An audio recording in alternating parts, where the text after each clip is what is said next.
जिंदगी में परम शांति होगी। मेरे प्यारो बनो राजयोगी, राजयोगी बनो राजयोगी।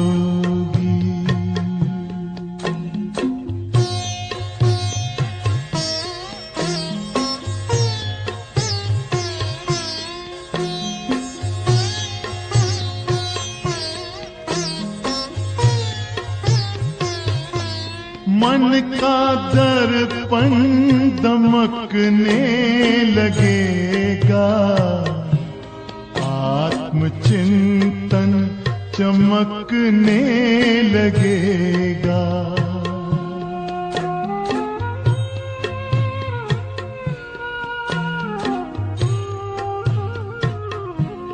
मन का दर्पण दमकने लगेगा, आत्मचिंतन चमकने लगेगा। ओम शांति। आज की मुरली है 1 अगस्त 2025 की। बाबा कहते, मीठे बच्चे, बाप को तुम बच्चे ही प्यारे हो। बाप तुम्हें ही सुधारने के लिए श्रीमत देते हैं। सदा ईश्वरीय मत पर चल, स्वयं को पवित्र बनाओ। प्रश्न है, विश्व में शांति की स्थापना कब और किस विधि से होती है?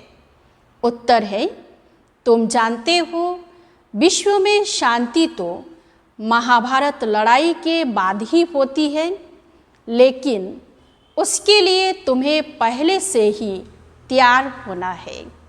अपनी कर्मातीत अवस्था बनाने की मेहनत करनी है। सृष्टि के आदि मध्य अंत का ज्ञान सिमरन कर बाप की याद से संपूर्ण पावन बनना है, तब इस सृष्टि का परिवर्तन होगा। गीत है, आज अंधेरे में है इंसान। ओम शांति। यह गीत है भक्ति मार्ग का गाया हुआ। कहते हैं, हम अंधेरे में हैं, अब ज्ञान का तीसरा नेत्र दो। ज्ञान मांगते हैं ज्ञान सागर से, बाकी है अज्ञान। कहा जाता है, कलयुग में सब अज्ञान की आसुरी नींद में सोए हुए कुंभकर्ण है। बाप कहते हैं, ज्ञान तो बहुत ही सिंपल है।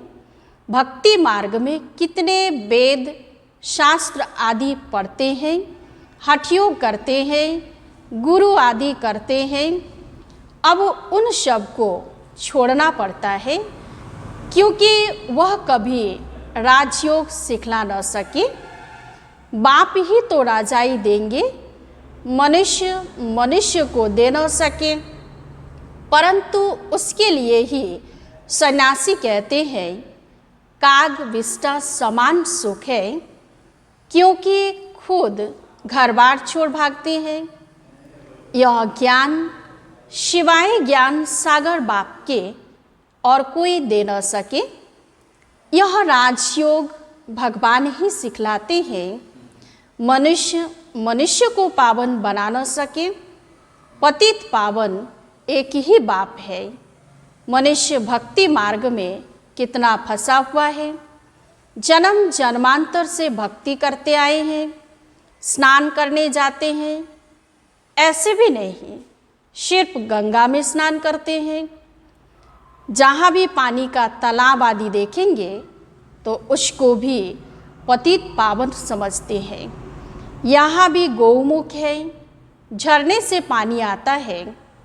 जैसे कुएं में पानी आता है तो उनको पतित पावनी गंगा थोड़े ही कहेंगे। मनुष्य समझते हैं यह भी तीर्थ है। बहुत मनुष्य भावना से वहाँ जाकर स्नान आदि करते हैं। तुम बच्चों को अभी ज्ञान मिला है, तुम बतलाते हो तो भी मानते नहीं।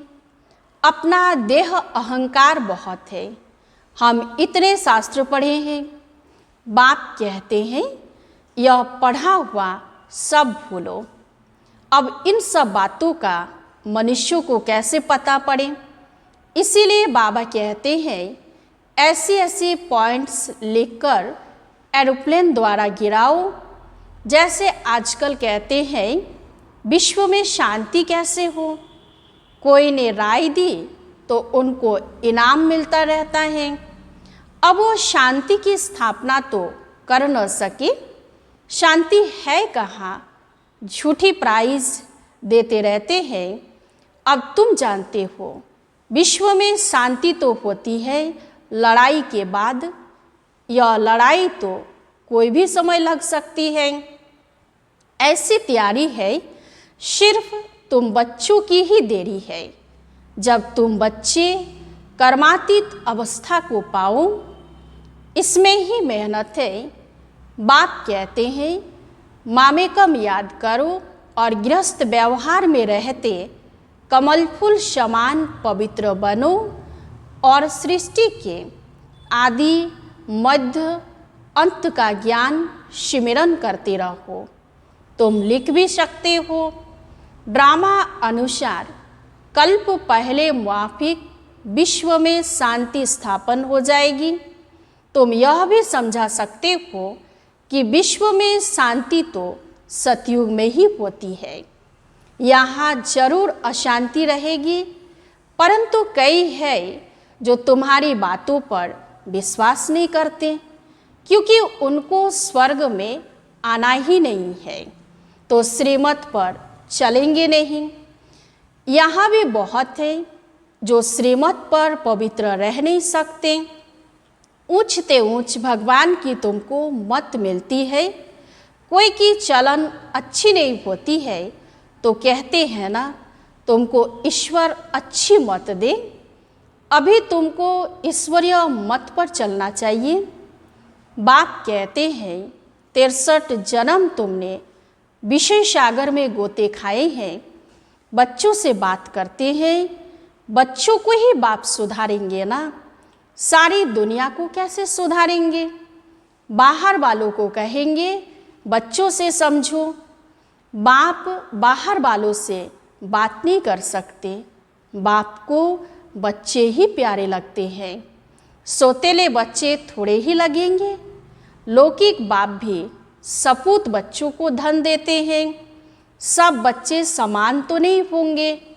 बाप भी कहते हैं जो मेरे बनते हैं उन्हों को ही मैं वर्षा देता हूँ, जो मेरे नहीं बनते हैं वह हजम नहीं कर सकेंगे, श्रीमत पर चल नहीं सकेंगे।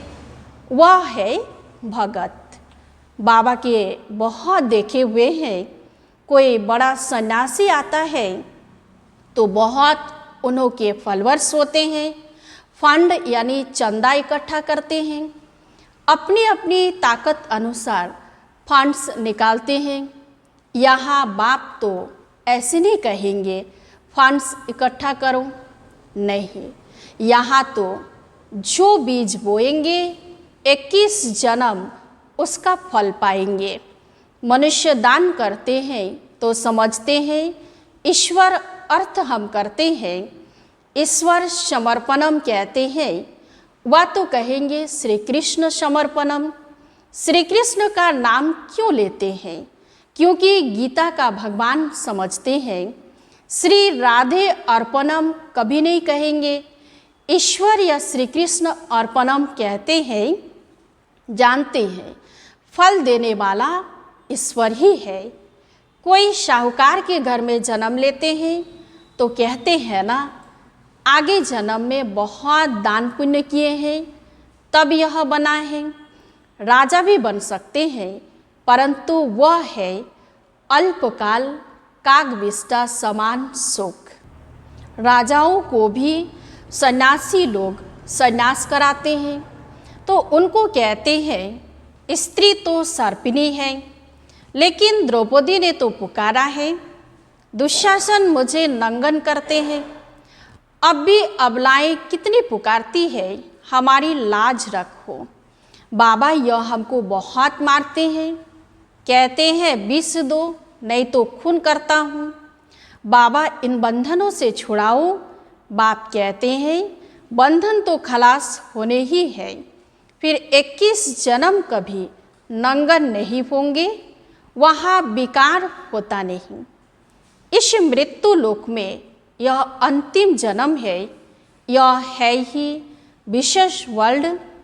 दूसरी बात, बाप समझाते हैं कि इस समय मनुष्य कितने बेसमझ बन गए हैं। जब कोई मरता है तो कहते हैं स्वर्ग पधारा, लेकिन स्वर्ग है कहाँ? यह तो नर्क है। स्वर्गवासी हुआ तो जरूर नर्क में था। परंतु किसी को सीधा कहो तुम नर्कवासी हो तो क्रोध में आकर बिगड़ पड़ेंगे। ऐसे ऐसे को तुमको लिखना चाहिए, फलाना स्वर्गवासी हुआ तो इसका मतलब तुम नर्कवासी हो ना। हम तुमको ऐसी युक्ति बताएं जो तुम सच सच स्वर्ग में जाओ। यह पुरानी दुनिया तो अब खत्म होनी है। अखबार में निकालो कि इस लड़ाई के बाद विश्व में शांति होनी है। 5000 वर्ष पहले माफिक वहाँ एक ही आदि सनातन देवी देवता धर्म था। वो लोग फिर कहते वहाँ भी कंस जरासंधि आदि असुर थे। त्रेता में रावण था। अब उसने माथा कौन मारे? ज्ञान और भक्ति में रात दिन का फर्क है। इतनी सहज बात भी मुश्किल किसकी बुद्धि में बैठता है? तो ऐसे ऐसे स्लोगन्स बनाने चाहिए। इस लड़ाई के बाद विश्व में शांति होनी है ड्रामा अनुसार। कल्प कल्प विश्व में शांति होती है, फिर कलयुग अंत में अशांति होती है। सतयुग में ही शांति होती है, यह भी तुम लिख सकते हो। गीता में भूल करने से ही भारत का यह हाल हुआ है। पूरे 84 जन्म लेने वाले श्री कृष्ण का नाम डाल दिया है, श्री नारायण का भी नहीं डाला है। उनके फिर भी 84 जन्मों में से कुछ दिन कम कहेंगे ना। श्री कृष्ण के पूरे 84 जन्म होते हैं। शिव बाबा आते हैं बच्चों को हीरे जैसा बनाने, तो उनके लिए फिर डिब्बी भी ऐसी सोने की चाहिए जिसमें बाप आकर प्रवेश करें। अब यह सोने का कैसे बने? तो फट से उनको साक्षात्कार कराया, तुम तो विश्व के मालिक बनते हो। अब मामेकम याद करो, पवित्र बनो तो झट पवित्र होने लग पड़े। पवित्र बनने बिगर तो ज्ञान की धारणा हो न सके। शेरनी के दूध लिए सोने का बर्तन चाहिए। यह ज्ञान तो है परमपिता परमात्मा का। इसको धारण करने के लिए भी सोने का बर्तन चाहिए, पवित्र चाहिए, तब धारणा हो। पवित्रता की प्रतिज्ञा करके फिर गिर पड़ते हैं तो योग की यात्रा ही खत्म हो जाती है, ज्ञान भी खत्म हो जाता है। किसी को कह न सके भगवानुवाच, काम महाशत्रु है, उनका तीर लगेगा नहीं, वह फिर कुक्कड़ ज्ञानी हो पड़ते। कोई भी विकार न हो, रोज पोता में रखो। जैसे बाप सर्वशक्तिमान है, वैसे माया भी सर्वशक्तिमान है। आधा कल्प रावण का राज्य चलता है, इन पर जीत बाप बिगर कोई पहना न सके। ड्रामा अनुसार रावण राज्य भी होना ही है। भारत की ही हार और जीत पर यह ड्रामा बना हुआ है।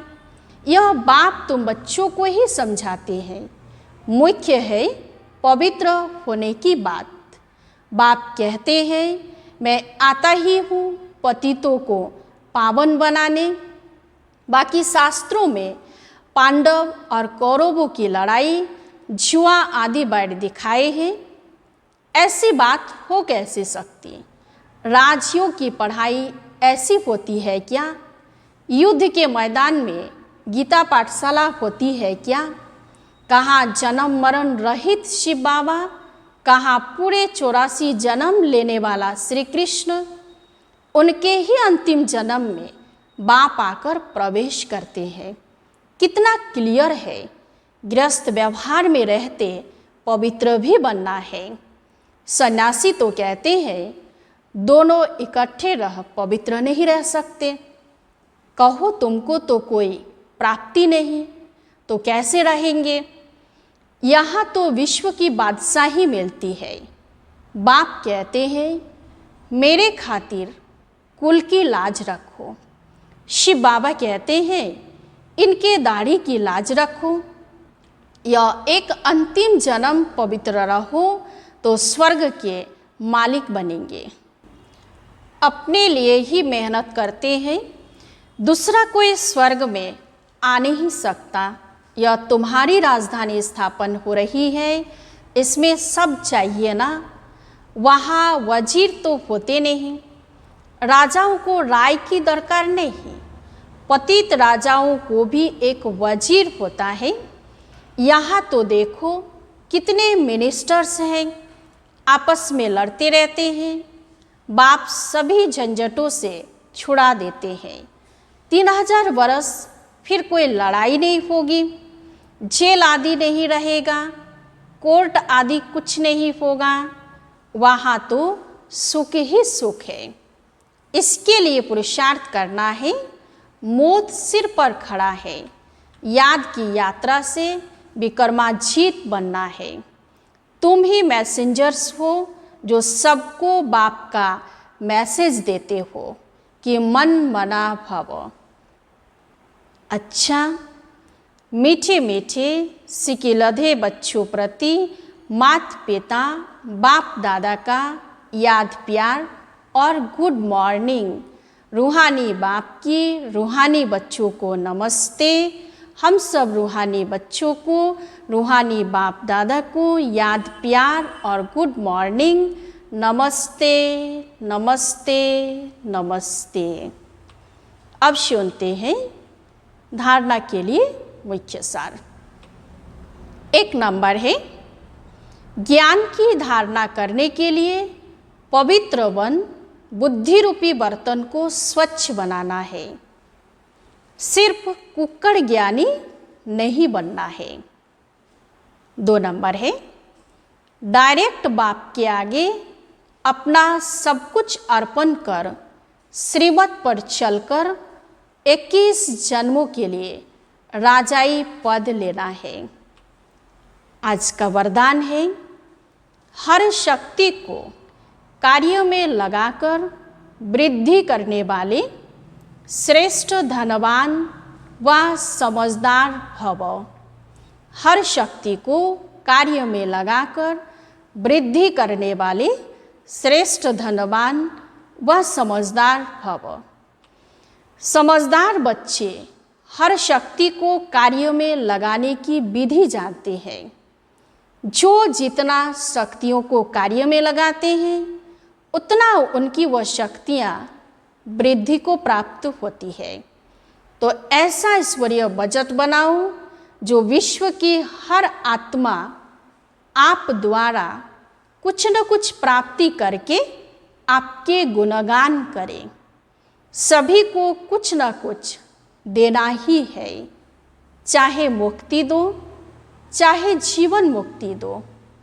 ईश्वरीय बजट बनाकर सर्व शक्तियों की बचत कर जमा करो और जमा हुई शक्ति द्वारा सर्व आत्माओं को भिखारीपन से दुख अशांति से मुक्त करो। आज का स्लोगन है शुद्ध संकल्पों को अपने जीवन का अनमोल खजाना बना लो तो मालामाल बन जाएंगे। शुद्ध संकल्पों को अपने जीवन का अनमोल खजाना बना लो तो मालामाल बन जाएंगे। मातेश्वरी जी के अनमोल महावाक्य। अब विक्रम बनाने की कंपटीशन नहीं करनी है। पहले पहले तो अपने पास यह एम अवश्य रखनी है कि हमको किस भी रीति से अपने विकारों को बस करना है, तब ही ईश्वरीय सुख शांति में रह सकते हैं। अपना मुख्य पुरुषार्थ है खुद शांति में रहकर औरों को शांति में लाना। इसमें सहन शक्ति जरूर चाहिए। सारा अपने ऊपर मदार है। ऐसा नहीं कोई ने कुछ कहा तो अशांति में आ जाना चाहिए, नहीं। ज्ञान का पहला गुण है सहन शक्ति धारण करना। देखो, अज्ञान काल में कहते हैं भल कोई कितने भी गाली देवे, ऐसे समझो कि मुझे कहाँ लगी। भल जिसने गाली दी वो खुद तो अशांति में आ गया, उन्हों का हिसाब किताब अपना बना, लेकिन हम भी अशांति में आ जाए, कुछ कह दिया तो फिर हमारा विक्रम बनेगा। तो विक्रम बनाने की कंपटीशन नहीं करनी है। अपने को तो विक्रमों को भस्म करना है, न कि बनाना है। ऐसे विक्रम तो जन्म जन्मांतर बनाते आए हैं और दुख उठाते आए। अब तो नॉलेज मिल रही है, इन 5 विकारों को जीतो। विकारों का भी बड़ा प्रस्ताव यानी विस्तार है, बहुत सूक्ष्म रीति से आते हैं। कब ईर्ष्या आ जाती है तो सोचते हैं इसने ऐसा किया तो मैं क्यों ना करूं। यह है बड़ी भूल। अपने को तो अभूल बनाना है। अगर कोई ने कुछ कहा तो ऐसे समझो यह भी मेरी परीक्षा है, कितने तक मेरे अंदर सहन शक्ति है। अगर कोई कहे मैंने बहुत सहन किया, एक बारी भी जोश आ गया तो आखिर फेल हो गया। जिसने कहा उसने अपना बिगाड़ा, परंतु अपने को तो बनाना है, न कि बिगाड़ना है। इसलिए अच्छा पुरुषार्थ कर जन्म जन्मांतर के लिए अच्छी प्रारब्ध बनानी है। बाकी जो विकारों के बस है गोया उन्हों में भूत प्रवेश है। भूतों की भाषा ही ऐसे निकलती है, परंतु जो दैवी सोल्स है उनकी भाषा दैवी ही निकलेगी। तो अपने को दैवी बनाना है, न कि असुर। अच्छा, ओम शांति। अव्यक्त इशारे। सहज योगी बनना है तो परमात्मा प्यार के अनुभवी बनो। परमात्मा प्यार के अनुभवी बनो तो इसी अनुभव से सहज योगी बन उड़ते रहेंगे। परमात्मा प्यार उड़ाने का साधन है। उड़ने वाले कभी धरने के आकर्षण में आ नहीं सकते। माया का कितना भी आकर्षित रूप हो, लेकिन वह आकर्षण उड़ती कला वालों के पास पहुंच नहीं सकती। अच्छा, ओम शांति। योग पथ पर जरा चल के देखो, सारा जीवन महकने लगेगा। सारी काया हो, सारी काया बनेगी निरोगी। मेरे प्यार बनो राजयोगी,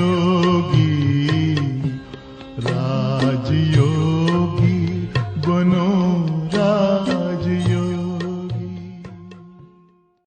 योग मानव को संयम सिखाता, संतुलन आचरण में लाता। आत्मा और परमात्मा का ये मिलन हर घड़ी है कराता। योग महिमा हो, योग महिमा कभी कम न होगी। मेरे प्यार बनो राजयोगी,